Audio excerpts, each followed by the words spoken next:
Assalamualaikum warahmatullahi wabarakatuh. Yang terhormat kepada tim penguji UKIN PPG Batch 1 Daljab tahun 2023. Perkenalkan, nama saya Hasanuddin LC sebagai guru bidang studi Al-Quran Hadis di Madrasah Aliyah At-Taqwa Putra Ujung Harapan Bahagia, Babelan, Bekasi. Sekaligus juga sebagai mahasiswa PPG Batch 1 Daljab tahun 2023 di LPTK UIN Syarif Hidayatullah. Hari ini, hari Senin, tanggal 28 Agustus tahun 2023, saya akan melaksanakan uji kinerja praktek pembelajaran di kelas 10 Madrasah Aliyah At-Taqwa Putra dengan tema unsur-unsur hadis. Terima kasih atas perhatiannya, mohon kritikan dan sarannya kepada tim penguji.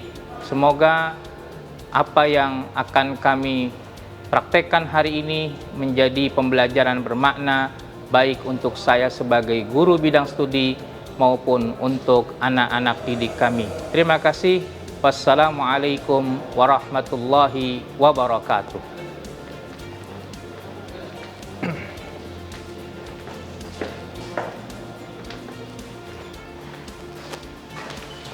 Assalamualaikum warahmatullahi wabarakatuh. Waalaikumsalam warahmatullahi wabarakatuh. Kaifa ahwalukum jami'an ya abna'il ahibba?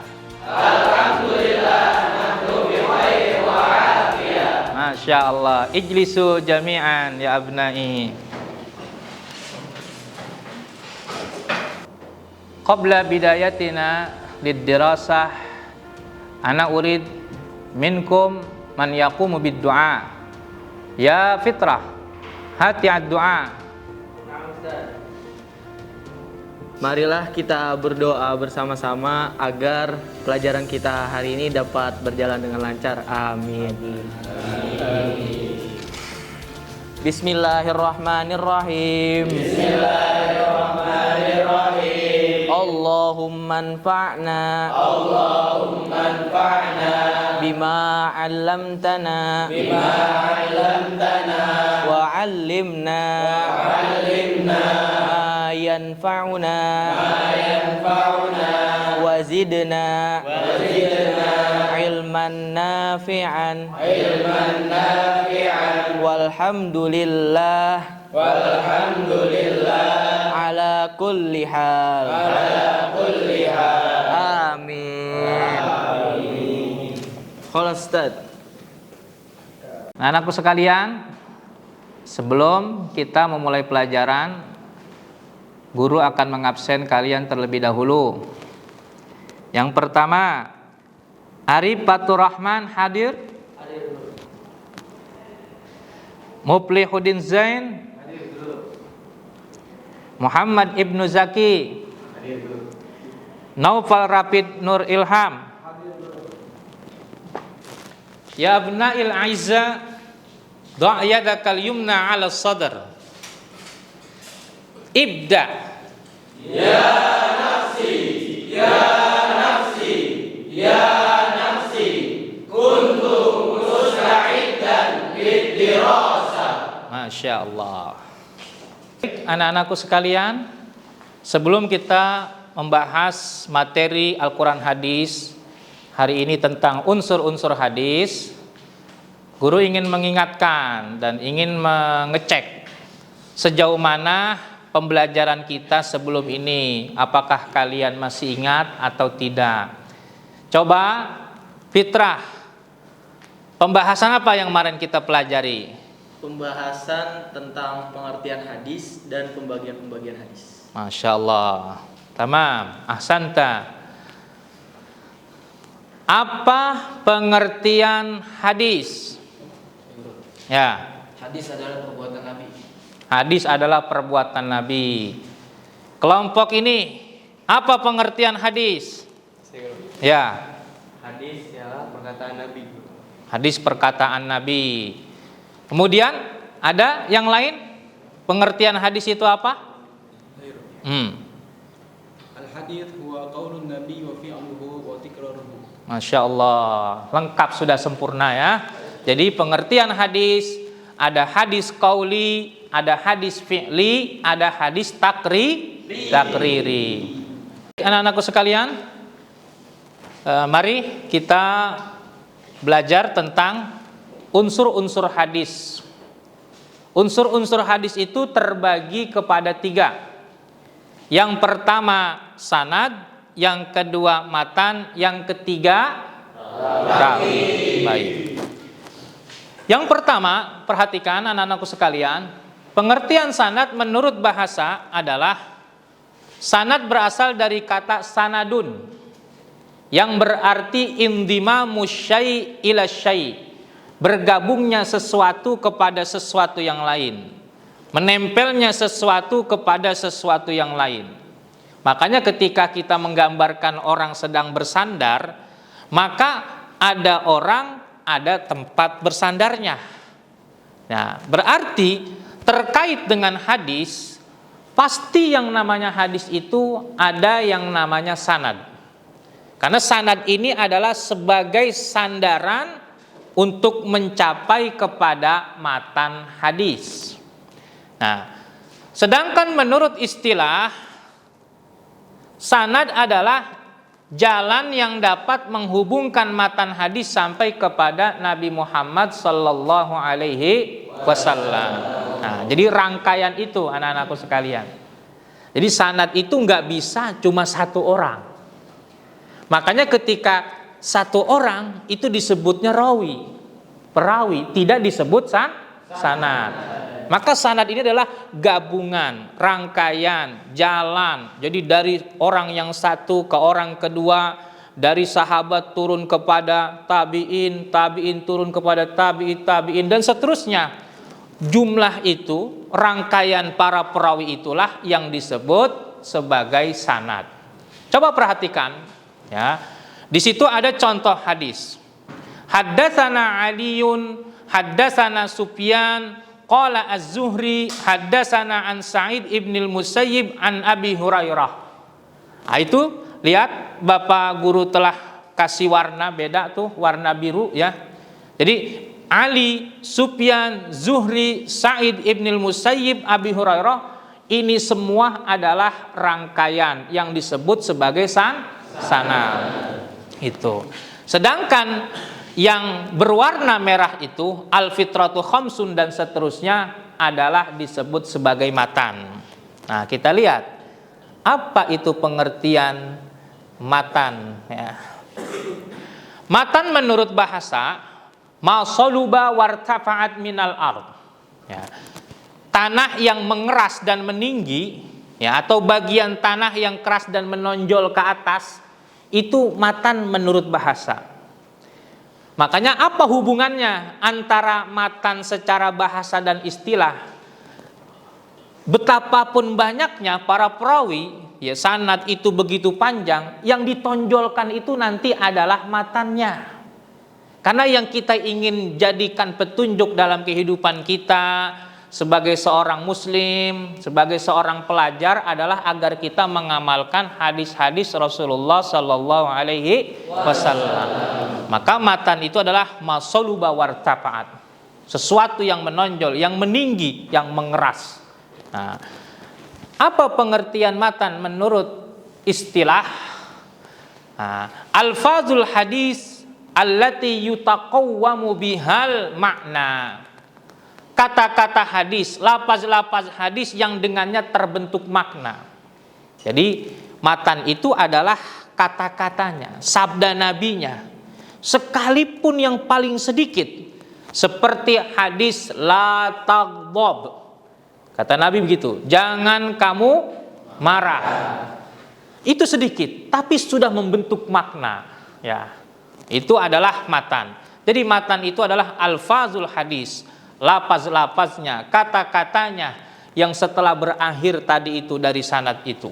Contohnya lihat anak-anakku sekalian, hadis, coba kita baca bersama-sama. Al-mu'minu lil mu'mini kalbunyani yashuddu ba'duhu ba'dan. Nah, ini adalah contoh matan hadis yang artinya orang mukmin yang satu dengan orang mukmin yang lainnya bagaikan satu bangunan yang saling menopang antara satu dengan yang lainnya. Nah, anak-anakku sekalian, berikutnya adalah pengertian rawi atau rawi. Rawi asal kata dari roa, yarwi, ar-rawi. Kalau anak-anakku sekalian belajar ilmu sorof, ini kira-kira lafaz ar-rawi termasuk isim apa sih ini? Isim isim fa'il. Jadi orang yang meriwayatkan. Ya. Ada dua pengertian anak-anakku sekalian. Coba diperhatikan dengan baik di sini ya. Nomor satu, rawi adalah orang yang meriwayatkan atau memberitakan suatu hadis. Jadi pokoknya setiap orang yang memberitakan, yang menceritakan, yang mendapatkan, yang menyampaikan suatu hadis secara umum bisa disebut sebagai rawi. Ya. Yang kedua, orang yang menerima hadis kemudian mengumpulkannya dalam salah satu kitabnya, dalam kitabnya. Nah, ini yang membedakan nomor satu dengan nomor dua. Artinya tidak setiap rawi itu memiliki kitab. Ya, karena rawi itu bisa saja dia hanya mendapatkan hadis tersebut dari gurunya secara lisan. Kemudian dia sampaikan lagi kepada muridnya berdasarkan lisan. Nah, dalam pengertian nomor dua ini, orang yang menerima hadis kemudian mengumpulkannya seperti siapa? Nah, itu lihat. Seperti rawahul Bukhari, rawahu Ahmad, rawahu Malik. Ketiga ulama ini, ketika Imam Bukhari disebut telah sebagai ar-rawi meriwayatkan hadis, berarti Imam Bukhari ini memiliki kitab as-sahih ya, al-jami'us sahih karya Imam Bukhari. Nah, kemudian Imam Ahmad, anak-anakku sekalian, Imam Ahmad punya kitab hadis enggak? Imam Ahmad punya enggak? Punya. Kitabnya namanya Al-Musnad. Makanya Imam Ahmad ini juga disebut sebagai seorang rawi. Rawi dalam pengertian yang nomor dua itu. Ya. Kemudian yang ketiga contohnya Imam Malik di situ. Rawahu Malik. Imam Malik punya kitab hadis namanya Al-Muwatta. Ya, tidak hanya beliau seorang imam madhab, beliau juga seorang perawi. Nah, makanya beliau juga memiliki kitab hadis yang sangat terkenal, nama kitabnya Al-Muwatta. Anak-anakku sekalian, ya. Jadi kesimpulannya bahwa setiap kita menemukan hadis, pada hakikatnya hadis itu pasti selalu ada sanad, kemudian ada matan dan ada rawi.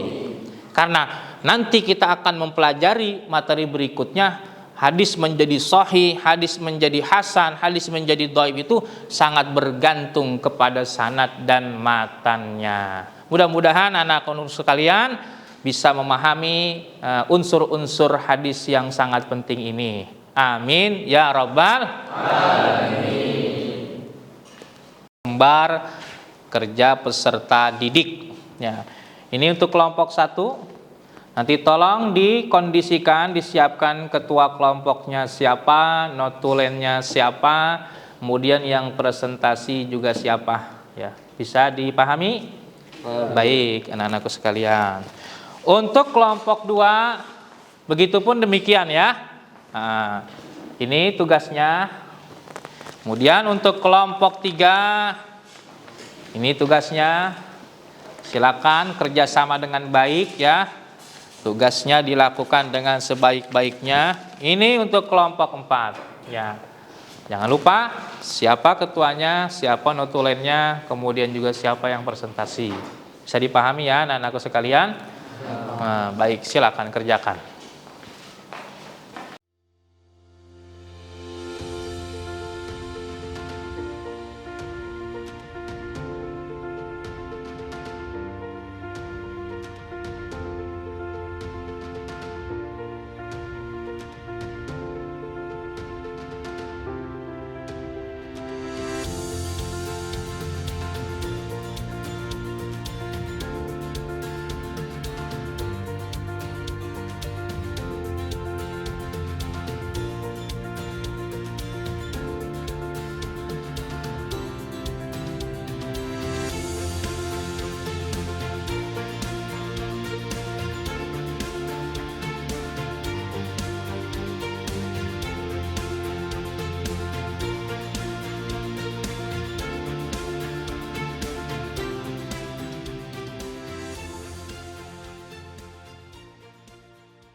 Baik, anak-anakku sekalian, sepertinya guru sudah melihat bahwa kalian ini sudah menyelesaikan tugas semua ya?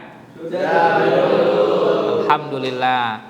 Baik, silakan Ananda Pairus untuk mempresentasikan hasil tugasnya. Maju ke depan.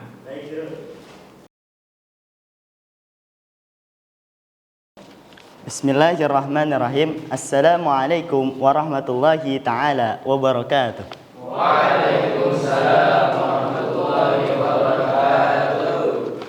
Ada pepatah berbahasa Inggris berkata, if you don't understand about today, you have to search about yesterday. Yang berarti, jika kamu tidak mengerti tentang hari ini, maka kamu harus mencari tahu tentang hari kemarin. Sama halnya dengan hadis, jika kita ingin mencari tahu atau ingin mengerti tentang makna suatu hadis, maka kita harus mencari tahu dulu asal muasal hadis tersebut. Perkenalkan, nama saya Fairuz Fauzi dari kelompok 2, Anas bin Malik, akan menjelaskan unsur-unsur hadis. Unsur-unsur hadis terdiri dari 3 bagian. Pertama ada sanad, kedua ada matan, dan ketiga adalah rawi. Adalah jalan yang dapat menghubungkan suatu hadis sampai kepada Rasulullah SAW, yang berupa rentetan para perawi dan susunan atau rangkaian orang-orang yang menyampaikan materi hadis tersebut dari yang pertama hingga sampai kepada Nabi Muhammad SAW. Saya akan mengambil satu contoh hadis dari kitab Adabul Mufrad karya Imam Bukhari, halaman 94 bab 169, tentang kasih sayang kepada anak kecil. Bismillahirrahmanirrahim. Haddatsana Abdul Aziz bin Abdullah, haddatsani Ibni Abi Zinad, an Abdurrahman bin Haris, an Umar bin Su'ayyib, an abihi, an jaddihi, anna Rasulullah sallallahu alaihi wasallam qala laisa minna man lam yarham saghirana. Bismillahirrahmanirrahim. Assalamualaikum warahmatullahi wabarakatuh.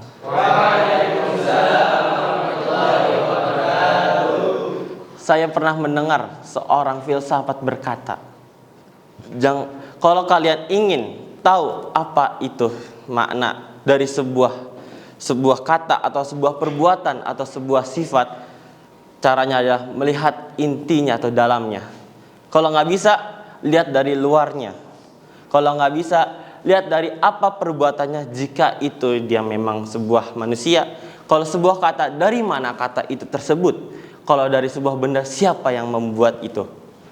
Perkenalkan, nama saya Raka Dito Haryo dari kelompok 4 yang bernama Abdullah bin Abbas. Saya telah menemukan hadis dalam kitab Adabul Mufrad riwayat Imam Bukhari, urutan hadis ke 1317, Babul Godob. Saya akan membacakan hadis ini. Haddatsana Ismail qala haddatsani Malik an Ibni Syihab an Sa'id bin Musayyib an Abi Hurairah an Rasulillah sallallahu alaihi wasallam qala laisa syadid bisur'ati innamas syadid alladzi yamliku nafsahu indal ghadabi. Nah, saya akan memberitahukan di mana letak sanad tersebut, matan dan rawinya. Letak sanadnya ada di haddatsana Ismail yang pertama, haddatsani Malik yang kedua, an Ibnu Syihab yang ketiga, keempat an Sa'id bin Musayyib, keempat itu, dan kelima adalah an Abi Hurairah. Dan matanya adalah intinya, yaitu laisa syadid bisur'ati innamas syadidul ladzi yamliku nafsuhu indal ghadabi. Itu adalah matan atau isinya, intinya, dan perawinya adalah Al-Imam Bukhari. Yumkin hadza faqat minni, dari saya cukup sekian. Walakin la tahzan man qala hazil hadis. Ingat saya, kalau saya pernah maju. Sekian dari saya. Assalamualaikum warahmatullahi wabarakatuh. Baik, saya persilakan kelompok 4 sebagai penanya. Kemudian kelompok 3 yang ditanya. Mudah-mudahan dari kalian sudah mempersiapkan ya. Siapa yang bertanya? Ada di sini? Saya bro. Siapa namanya? Muhammad Ibnu Zaki. Muhammad Ibnu Zaki. Dari kelompok 3 siapa yang mewakili untuk menjawab? Saya bro. Siapa namanya? Ismi Fitrah Nafal. Masya Allah. Oke, baik. Ini perkenalkan, nama saya Muhammad Ibnu Zaki. Saya ingin memberikan pertanyaan kepada kelompok 3 mengenai sebuah pertanyaan yang dari tadi memang saya ingin tanyakan. Kan dalam komposisi hadis ada yang namanya sanad, ada yang namanya matan, ada yang namanya rawi. Misalkan dalam kitab Bulughul Maram, kenapa di dalam hadis-hadis dalam kitab Bulughul Maram hanya terdapat matan dan rawinya? Misalkan adanya sanad itu juga tidak lengkap. Misalkan an Abi Hurairah atau an Aisyah. Mungkin cukup sekian yang bisa saya tanyakan. Semoga dapat dijawab dengan baik oleh kelompok 3. Mungkin cukup sekian, terima kasih. Baik, Pak tadi. Sebelumnya perkenalkan, nama saya Fitrah Noval Anam. Izinkan saya menjawab pertanyaan tadi. Pertanyaannya adalah, mengapa di dalam kitab Bulughul Maram sanad yang ditulis itu sangat sedikit?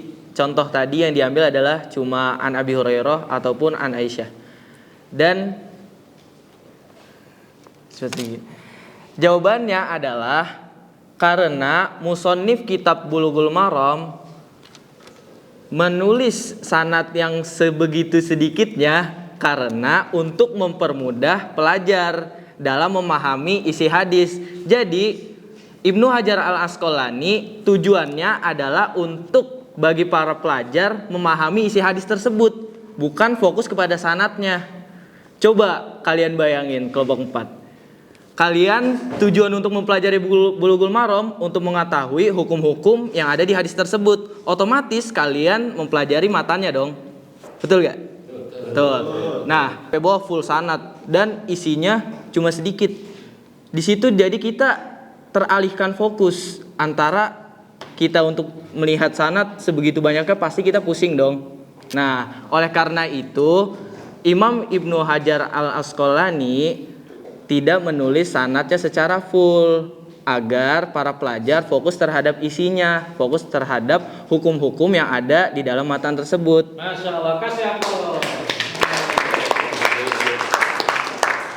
Dan juga ada kutipan yaitu at-thariqatu ahammu minal maddah. Metode lebih penting daripada nah, at-thariqatu ahammu minal maddah, yang artinya metode itu lebih penting daripada isi. Kalau kelompok 4 ingin fokus untuk mencari sanad, kan di situ ada di kitab Bulughul Maram, walaupun sanadnya sedikit, hanya sekedar an Abi Hurairah ataupun an Aisyah, dan ada isi matanya, dan juga di situ ada perawinya. Contoh perawinya Rawahul Bukhari. Kalau kelompok 4 ingin mencari sanadnya, kelompok 4 bisa buka di kitab Sahih Bukhari. Jika perawinya di situ Rawahu Muslim, kelompok 4 bisa buka di kitab Sahih Muslim. Mungkin cukup sekian jawaban dari kelompok kami, yakni kelompok 3. Kurang lebihnya mohon maaf. Assalamualaikum warahmatullahi wabarakatuh. Baik, anak-anakku sekalian, Masya Allah, diskusi kita tadi sangat hangat, sangat baik sekali ya. Mudah-mudahan kalian bisa banyak mendapatkan ilmu ya terkait pembelajaran kita hari ini. Nah, mari anak-anakku sekalian, kita dengarkan kesimpulan nih dari teman kalian, Ananda Rizky. Silakan maju Ananda Rizky menyampaikan kesimpulan materi pembahasan kali ini. Tafadhal, Rizky. Ini Ananda Muhammad Rizky yang akan menyampaikan khulasah kesimpulan materi kali ini. Silakan. Ya, jadi berdirinya saya di sini, saya akan memberikan sebuah kesimpulan dari pelajaran yang sudah kita bahas tadi. Jadi kesimpulan pada pembelajaran kali ini adalah bahwa unsur-unsur hadis itu terbagi menjadi 3 macam. Yang pertama adalah sanad. Sanad ialah susunan atau silsilah orang-orang yang menghubungkan hadis sejak muharits hingga kepada perawi terakhir. Contohnya hadis riwayat Bukhari yang menceritakan bahwa Abdullah bin Umar menerima hadis dari seorang nabi, lalu hadis tersebut disampaikan kepada anaknya yakni Salim bin Abdullah, lalu kepada Ibnu Syihab, lalu kepada Malik bin Anas, lalu kepada Abdullah bin Yusuf, dan yang terakhir lalu kepada penulis hadis tersebut yakni Imam Al-Bukhari. Yang kedua ada matan. Matan ialah materi berita yang disampaikan sanad terakhir, baik pembicaraan dari Rasulullah SAW maupun tabi'in. Contohnya, hadis riwayat Bukhari yang menceritakan tentang bahwa tanda-tanda munafik itu ada 3 macam. Dan yang terakhir ada rawi. Rawi ialah orang yang menuliskan mengenai suatu ajaran yang pernah diterimanya dari seorang guru. Contohnya Imam Al-Bukhari, Imam Muslim, dan masih banyak lagi perawi-perawi lainnya. Jadi cukup sekian kesimpulan dari saya. Kurang lebihnya mohon maaf. Assalamualaikum warahmatullahi wabarakatuh.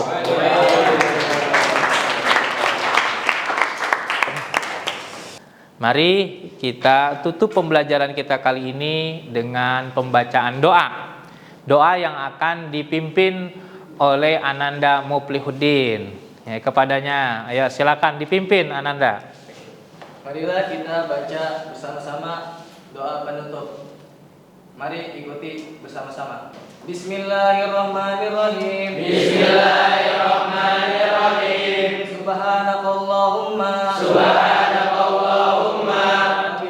Wa bihamdika asyhadu an la ilaha illa anta astaghfiruka wa atubu ilaik. Amin. Baik, anak-anakku sekalian, kalian ingat nggak ada satu mahfuzat, ya, di mana di situ disebutkan al ilmu saydun wal kitabatu qayyiduhu. Ilmu itu bagaikan buruan, ya kan? Nah, ketika kita ingin berburu, maka kita harus bisa mengikatnya, ikat buruan itu. Begitupun ilmu. Siapa orang yang ingin mendapatkan ilmu, ya, maka hendaklah dia harus mengikat ilmu tersebut. Maka pada kesempatan kali ini, ya, nanti tolong dikerjakan di rumah masing-masing tugas PR ya. Ini untuk kelompok 1. Tolong dikerjakan tugasnya dengan baik ya. Untuk kelompok 2. Kelompok 2 ya. Untuk kelompok 3. Ya, kelompok 3 tolong dikerjakan tugasnya dengan sebaik-baiknya. Ini kelompok 4 ya. Terima kasih. Pada kesempatan kali ini ya, Bapak Guru mengucapkan kalimat ikhtitam. Mudah-mudahan ilmu yang kita pelajari menjadi ilmu yang bermanfaat buat kita semua, sehingga kita menjadi pelajar yang semakin mencintai Allah dan Rasul-Nya, mencintai negeri kita tercinta, negeri Indonesia Raya ya. Dan juga mudah-mudahan kalian senantiasa selalu diberikan kesehatan dan semangat untuk menuntut ilmu. Bapak Guru mohon undur diri. Terima kasih atas pembelajaran hari ini. Wassalamualaikum warahmatullahi wabarakatuh. Waalaikumsalam.